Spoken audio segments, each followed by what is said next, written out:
आता TCS धर्मांतर प्रकरणातली एक मोठी अपडेट आहे। बातमी छत्रपती संभाजीनगरमधून येते आणि ही बातमी निदा खान संदर्भातली बातमी अर्थातच छत्रपती संभाजीनगरमधून। जसं मी म्हटलं, नाशिक TCS धर्मांतर प्रकरणातील आरोपी निदा खानला आश्रय देणारे MIM नगरसेवक मतीन पटेल यांच्या घरावर महापालिकेने आता बुलडोझर चालवलाय।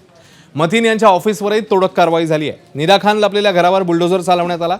मतीन पटेलांच्या कुटुंबियांनी महापालिका पथकाचं स्वागत करत गांधीगिरी करण्याचा प्रयत्न केला। फुलांच्या माळा आणि संविधानाची प्रत देऊन हे स्वागत करण्याचा प्रयत्न झालाय। महापालिकेने कारवाईबाबत याआधी नोटीस काढलेली, या विरोधात मतीन पटेलने औरंगाबाद खंडपीठात याचिका दाखल केली होती। यावर काल सुनावणी झाली, मात्र खंडपीठाने मतीन पटेलला कोणताही दिलासा दिला नाही। कारवाई थांबवण्याबाबत किंवा स्थगिती देण्याबाबत देखील कोणताही आदेश दिलेला नाही। त्यामुळे पालिकेकडून बांधकामावर बुलडोझर चालवण्यात आले।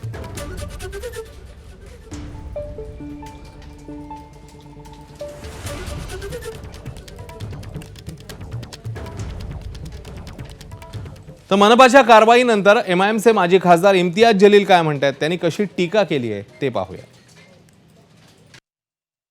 मी नाही गेलो असता रात्री 2 वाजता तर लोक विरोध करणार होते।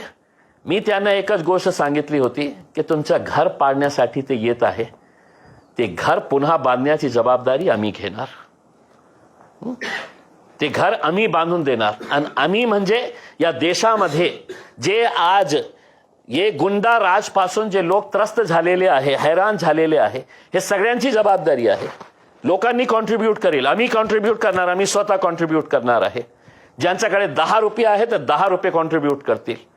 कारण सरकारला आम्हाला एक मेसेज द्यायचा आहे की तुम्ही या गुंडागर्दी करून एक घर पाडू शकता। घर बांधण्याची ताकद, हिम्मत आमच्यामध्ये आहे। तर जलील यांच्या टीकेला महायुतीच्या नेत्यांनी प्रत्युत्तर दिलं। जलील अर्बन टेररिस्ट आहेत अशी टीका मंत्री संजय शिरसाट यांनी केली आहे। तर मंत्री नितेश राणेंनीही त्यांच्यावर हल्लाबोल केलाय।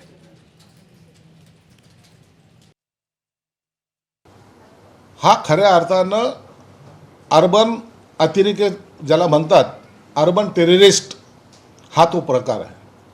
पोलिसांनी तातडीने त्या इम्तियाज जलीलवर आज गुन्हा दाखल केला पाहिजे।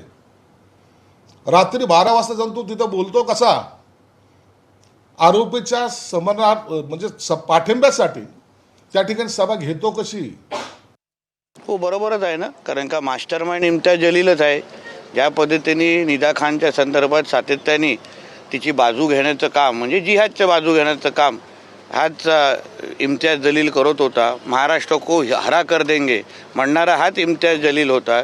तर त्याची जागा बाहेर नाही, जेलमध्ये आहे आणि मला वाटतं की लवकरच तो नारळ फुटेल। सर, काल जितेंद्र आव्हाडांनी घोड्या ABP माझा, उघडा डोळे बघा नीट।